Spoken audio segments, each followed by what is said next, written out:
thought I'd take some time to talk today about homelessness and housing.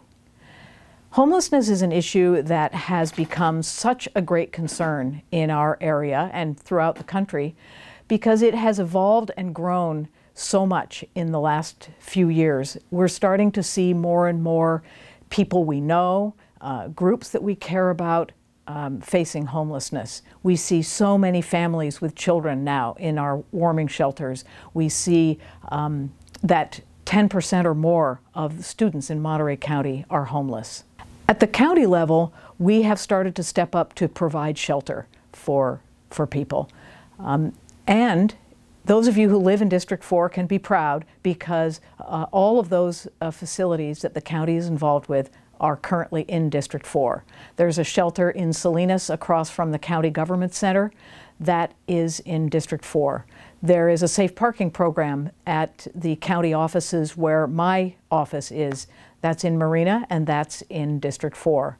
And the county is in conversations with the city of Seaside and some local nonprofits to establish a shelter there in Seaside, and that is in District 4.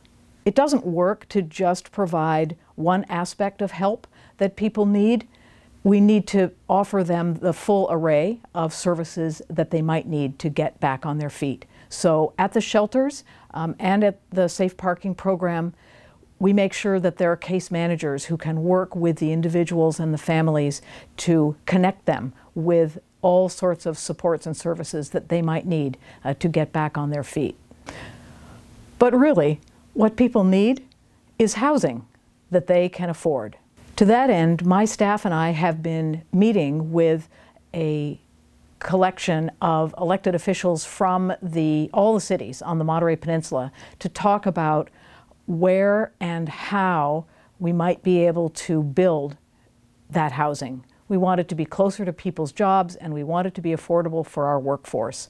So many of the jobs in our area, whether in hospitality, agriculture, retail, or even our nonprofits and our education sector, many of those jobs do not pay enough for people to be able to afford housing for themselves and their families. It's generally accepted that housing should cost about 30 to 35% of our income. If I have a job that pays $15 an hour and I work 40 hours a week, that ends up being about $2,400 a month, and maybe that's about $1,800 in take-home pay. You divide that by a third, and that's $600. You can't even rent a room in this area for $600 a month. Or for instance, if you're a teacher and you've been teaching for a few years, maybe you're making $60,000 a year. That would qualify you for a $180,000 loan to buy a home. But there aren't any homes for around $200,000, so that doesn't get us anywhere either. So people end up paying most of their monthly income just on rent.